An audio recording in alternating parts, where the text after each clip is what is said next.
Weekend आए weekend जाए, हम फिर भी ऑर्गेनाइज हो ना पाए। अगर आपकी ज़िंदगी का भी यही डिलेमा है तो ये वीडियो आप ही के लिए है। वीडियो को फुल देखिएगा, लाइक, शेयर और सब्सक्राइब भी कीजिएगा। तो लेट्स गेट स्टार्टेड। ऑर्गेनाइज्ड ज़िंदगी एक ऐसा अमल है, अगर आपने इस पर अबूर हासिल कर लिया तो इसके पॉजिटिव असरात आपकी ज़िंदगी पर ऐसे असरात छोड़ेंगे कि आपको ख़ुद भी हैरान कर देंगे और आपको एहसास होगा कि आपने अब तक इतना वक्त ज़ाया किया। तो चलें, मैं आपको एक ऐसी टिप बताती हूँ। सबसे पहले, हर काम से पहले उसकी इंटेंशन, नियत करना। अगर आप इस चीज़ को, आप अपनी ज़िंदगी को ऑर्गेनाइज बनाने की नियत करेंगे और आप यह कहेंगे कि आप ये काम सिर्फ़ अल्लाह सुब्हाना व तआला की खुशनुदी के लिए कर रहे हैं, तो यकीन करें कि आपकी ये सारे अमल एमाल जो हैं वो एक इबादत बन जाएंगे। नियत करने के बाद दोस्तों, आपको अपनी डेली जो रूटीन है उसको नमाज के इर्द गिर्द ऑर्गेनाइज करना है। अब कैसे वो करना है? फजर की नमाज के लिए जब आप उठें, सुबह उसके बाद अल्लाह का जो डेली अस्कार हैं ज़िक्र करें। उसके बाद आप अपनी एक डेली चेक लिस्ट बनाएं कि आज आपने कौन कौन सी चीज़ें अकॉम्प्लिश करनी है, क्या काम करने हैं। एक लिस्ट बनाया करें। मैं हमेशा एक लिस्ट बनाती हूँ और फिर daily as the day goes on उस लिस्ट पे चेक ऑफ करती जाती हूँ कि जो जो काम मैंने कर लिए हैं और जो अभी बाकी हैं। इससे आपको ज़हनी सुकून भी मिलेगा, आपकी एंग्जाइटी नहीं होगी और आपको एक जो ओवरवेलमिंग फीलिंग होती है वो नहीं होगी, आपकी जहन में भी नहीं और आपके दिल में भी नहीं। ज़ोहर की नमाज से पहले पहले आप अपने जो डेली टाइडी है, घर की ठीक ठाक करना होता है, सफाई करनी होती है, वो कर लें और साथ ही अपनी कुकिंग का प्लान कर लें। और इसी तरह आप अपनी चीज़ें जो भी आपने दाल भिगोनी है, सब्ज़ी काटनी है, वो काम करके रख लें और इस तरह ज़ोहर की नमाज अदा करें। और उसके बाद अपनी कुकिंग का प्रोसेस या जो भी आपके जो काम हैं वो रहते हैं उन पे काम करें। असर से पहले पहले आपकी cooking done, most of the work is done. अब आपके बच्चे घर आने वाले हैं, उनकी वेलकम का तैयारी करें और जब बच्चे आएँ तो फुल अटेंशन बच्चों को दें ताकि उन्हें महसूस हो कि उनकी ज़िंदगी की कितनी अहमियत है आपकी ज़िंदगी में। अब ये टोटल फैमिली टाइम होना चाहिए जहाँ पर आप बच्चों के साथ उनकी हेल्प कर रहे हैं, होमवर्क करने में, उनको खाना खिला रहे हैं, उनकी सारी बातें कर रहे हैं, उनके दिन का सुन रहे हैं कि उन्होंने आज सारा दिन क्या क्या किया और अपने दिन का भी उन्हें बता रहे हैं। इस तरह फैमिली बॉन्डिंग होगी और जो कि बहुत ज़रूरी है दोस्तों।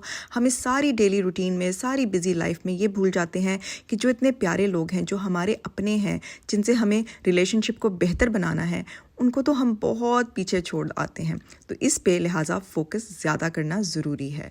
अब मग़रिब की नमाज़ आप एज़ अ फैमिली अदा करें। अगर आपके हस्बैंड घर पर हैं तो वो लीड करें नमाज। अगर आपका बेटा घर पर है, छोटा भी है, कोई बात नहीं, बच्चों को छोटेपन से ही, छोटे उम्र में ही आदत डालें कि वो नमाज लीड करवाया करें। अगर आपके बेटा है, उसको बड़ी अच्छा एहसास होगा, बच्चों को बड़ा अच्छा लगता है जब उनको प्रायोरिटाइज़ किया जाए। तो ये एक बहुत ही प्यारी हैबिट है जिससे फैमिली बॉन्डिंग भी होगी, सब बैठ के इकट्ठे नमाज अदा करेंगे और फिर दुआ भी इकट्ठे करेंगे। सोचें, the family that praise together stage together. और देखें दोस्तों, सारा दिन गुजर गया और इशा का टाइम आ गया है। अब इशा भी अगर आप एज अ फैमिली पढ़ना चाहते हैं, दैट्स वंडरफुल। और अगर नहीं तो अब ये शट डाउन हो रहा है दिन। अब आपने अपना किचन भी साफ़ करना होगा, अपने बाकी काम करने होंगे, बच्चों को सुलाना होगा। तो ये बहुत एक इम्पॉर्टेंट टाइम है जहाँ पर आप स्लोली शट डाउन रूटीन इख्तियार करें, जहाँ पर कोई स्क्रीन नहीं हो, रिफ्लेक्शन हो और अपनी नमाज अदा की जाए, अल्लाह का शुक्र अदा किया जाए और एक सुकून की नींद ली जाए ताकि आप अगले दिन फिर से एनर्जाइज्ड उठें अपने नेक्स्ट डेली रूटीन के लिए। दोस्तों, आपको सुनने में ये लग रहा होगा कि बड़ी सुपरफिशियल बातें हैं, लेकिन यकीन करें ये बहुत, एक दफ़ा आपने ये रूटीन अपना ली इसी तरह की, तो आपको ऐसे हैबिट्स डेवलप हो जाएंगी कि ये एक लाइफस्टाइल बन जाएगा। और हमारी कोशिश यही होनी चाहिए कि हम पॉजिटिव अच्छी हैबिट्स अपनाएं जिसको अपना लाइफस्टाइल का हिस्सा बना दें।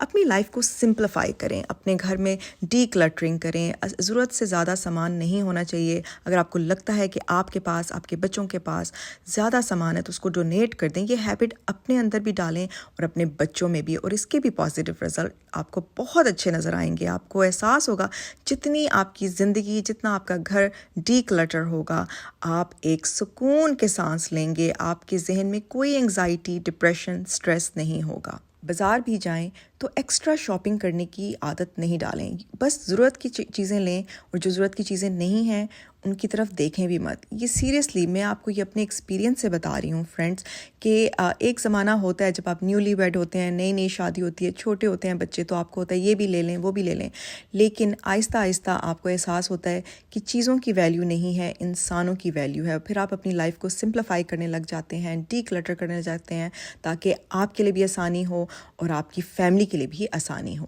آپ کو اسکرین پر نظر آ رہی ہے یہ فاکس. یہ اکثر وائلڈ اینیملز میرے بیک یارڈ میں آتے ہیں, اور میری کوشش ہوتی ہے کہ گھر کی جو بچہ روٹی ہو یا کوئی بھی چیز ہو کھانے پینے کی, وہ ان اینیملز کے لیے ضرور رکھوں, کیونکہ یہ بھی جاندار چیزیں ہیں اور ان کو بھی ہمارا فرض بنتا ہے کہ ان کا بھی خیال رکھیں اور ان سے بھی دعائیں لیں. تو یہ کام ضرور کیا کریں. میں برڈس کو بھی اسی طرح جانوروں کے لیے کھانے پینے کا سامان رکھتی ہوں. آئی نو, لیکن دیکھیں ماشاءاللہ کتنا رسپیکٹفل فاکس ہے کہ یہ کبھی نہیں میرے ڈیک پر آتا. یہ باہر ہی گھاس پر کھڑا ہو کے جو بھی کھانا ہوتا ہے کھا لیتا ہے, لیکن کبھی آگے نہیں بڑھتا. تو یہ چیزیں یہ خود بخود ہی نیچر کو رسپیکٹ کریں, تاکہ نیچر بھی آپ کو واپس رسپیکٹ دے. میں یہی کہوں گی کہ خود بھی ایسی ہابیز اپنائیں پازیٹیوٹی والی, جس میں کوئی بینیفیشل کام آپ کر رہے ہیں اپنے لیے, دوسروں کے لیے, اپنی فیملی ممبرس کے لیے, کیونکہ آپ کے بچے اسپنجز کی طرح آپ کے ہر ایکشن کو ابزارب کر رہے ہیں. آپ یقین کریں, آپ کو شاید احساس نہ ہو, لیکن آپ کے بچے آپ کو ہر لحاظ سے, ہر نظر سے دیکھ رہے ہیں اور آپ کی ہر چیز کو اپنا بھی رہے ہیں. اور اینڈ میں یہی کہوں گی دوستوں کہ ایسی چھوٹی چھوٹی برکت والی ہیبٹس اپنائیں جو کہ آپ کی زندگی میں بے شمار بلیسنگز لے کر آئیں. جیسے کہ ہر کام کرنے سے پہلے بسم اللہ سے شروع کرنا, جب آپ کوکنگ کر رہی ہوں یا ڈرائیونگ کر رہی ہوں تو ذکر کرنا. یہ چھوٹے چھوٹے عمل ہیں جو کہ بہت بڑی بلیسنگز آپ کی زندگی میں لے کر آئیں گے. جب آپ اپنے گھر سے جائیں یا گھر میں انٹر ہوں تو دعا پڑھیں, جلدی سوئیں اور صبح جلدی اٹھیں, رات کو بلا مقصد جاگیں, دیر تک رات کو نہیں جاگیں, تاکہ آپ کے بچے بھی اسی ہیبٹ کو اپنائیں. اور سمپل فوڈز کھائیں, سمپل کھانے بنائیں اور ان کے نیوٹریشنلی بیلنسڈ فوڈز کھائیں, تاکہ ان سے آپ کی باڈی کو بھرپور غذائیت ملے. اور ویکلی طور پر اگر آپ ڈیلی کر سکتے ہیں تو زیادہ اچھا ہے, ویکلی کر لیں, چیریٹی دیں, اور یہی ہیبٹ بلکہ اپنے بچوں سے دلوائیں, تاکہ ان کو پتہ چلے کہ چیریٹی کی کیا امپورٹنس ہے اور صدقہ کیسے بلائیں ڈالتی ہے. اور ایٹ دی اینڈ ہر حال میں ہر وقت اللہ سبحانہ و تعالیٰ کا شکر ادا کرتے رہیں. شکر ادا کرنے قرآن شریف میں بھی اللہ تعالیٰ فرماتے ہیں کہ the more you thank him the more he will bless you. تو الحمدللہ کی عادت خود بھی ڈالیں اور اپنے بچوں کو بھی ڈلوائیں. تو بس یہی تھی وہ آج کی ویڈیو, تمام باتیں جو میں آپ سب کے ساتھ شیئر کرنا چاہ رہی تھی. اور یقین کریں ان سب باتوں کرنے سے آپ کی لائف بہت ہی سمپلیفائی ہو جائے گی, بہت آرگنائزڈ ہو جائے گی, اور آپ کے جینے کا ایک بہترین مقصد ہو جائے گا جو کہ عبادت بن جائے گا. سوچیں فرینڈز, کیا وہ زندگی ہوگی جو ہم روز اللہ کی عبادت میں مبتلا ہوں گے. اس ویڈیو کو سب کے ساتھ شیئر کریں تاکہ یہ آپ کے لیے اور میرے لیے صدقہ جاریہ بن جائے. اپنا بہت سارا خیال رکھیں. آپ سب میری دعاؤں میں شامل ہیں اور اپنی دعاؤں میں مجھے یاد رکھیے گا. انٹل نیکسٹ ٹائم, اللہ حافظ.